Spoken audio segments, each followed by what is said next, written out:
Your heart is racing right now, and you don't even know it. Not from anything happening in this room, from something ancient, wired into you long before you had words for it. Now imagine that wiring simply switched off. No racing heart, no cold sweat, no instinct to run. What would be left of you? There's a woman doctors call SM. That's not her real name, only her initials, kept private to protect her. She has a rare genetic condition called Urbach-Wather disease. Over the years, it slowly calcified a small almond-shaped structure deep in her brain called the amygdala. By adulthood, that structure was essentially gone. The amygdala is your brain's alarm system. It's the part that screams danger before your conscious mind even catches up. Without it, SM should have been vulnerable to everything, and in a way, she was. Researchers Justin Feinstein and Tranel spent years studying her at the University of Iowa. They showed her snakes. They showed her spiders. They took her through a haunted house designed to terrify.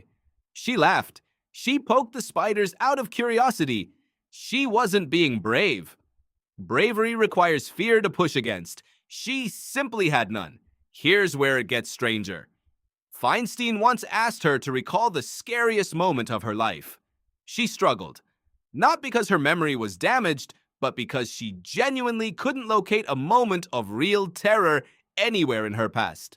And yet, this same woman had survived a domestic assault at knife point and had walked past a mugging in a park at night without altering her pace. Fear, for SM, simply never turned on. So why does fear exist at all? Neuroscientist Joseph LeDoux, who has spent decades mapping the brain's threat response circuits, describes fear as a survival tool refined over millions of years. It doesn't wait for permission from your rational mind. It reroutes blood to your muscles. It sharpens your hearing. It prepares you to fight, freeze, or run, all before you've consciously registered what you're afraid of. Fear isn't a flaw in the system. Fear is the system working exactly as intended.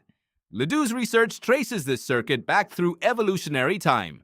The pathway from your senses to your amygdala is almost shockingly short. A kind of biological shortcut that lets a threat trigger a response before the rest of your brain has even finished forming a picture of what's happening. That speed cost something, though. It meant the system had to be built to overreact rather than underreact. Better to flinch at a stick that turns out to be harmless than to hesitate at a snake that isn't. But SM's case revealed something even more unsettling.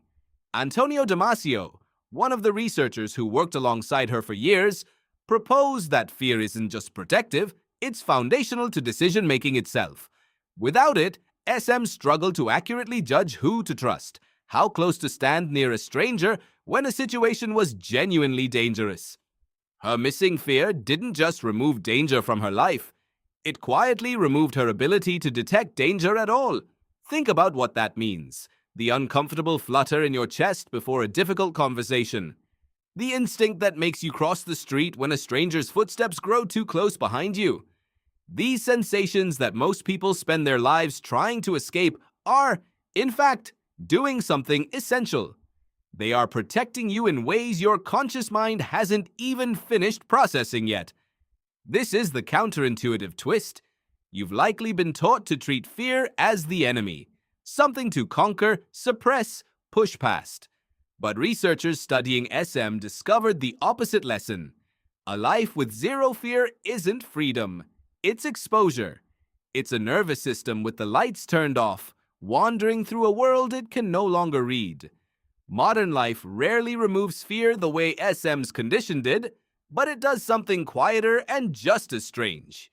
It teaches you to override fear signals constantly, in traffic, at work, on social media, until the alarm becomes background noise you've learned to tune out.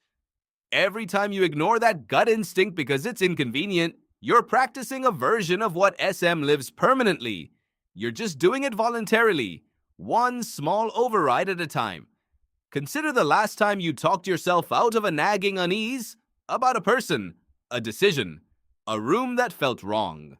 That unease was your amygdala doing exactly what evolution built it to do, long before language, long before logic. Ignoring it doesn't make you brave. It makes you temporarily, deliberately, a little more like SM. Researchers who followed SM later in life noticed something almost tragic in hindsight. Because she couldn't calibrate danger the way most people do, she kept returning to the same unsafe situations, unable to learn from them the way fear normally teaches you to. Her brain simply had no mechanism left to flag the pattern. What looks, from the outside, like the ultimate freedom from anxiety turned out, up close, to be a kind of blindness she could never fully compensate for, no matter how intelligent or self-aware she was in every other way. There is something worth protecting in that flicker of unease you feel walking to your car at night, or the pause before you send a message you might regret.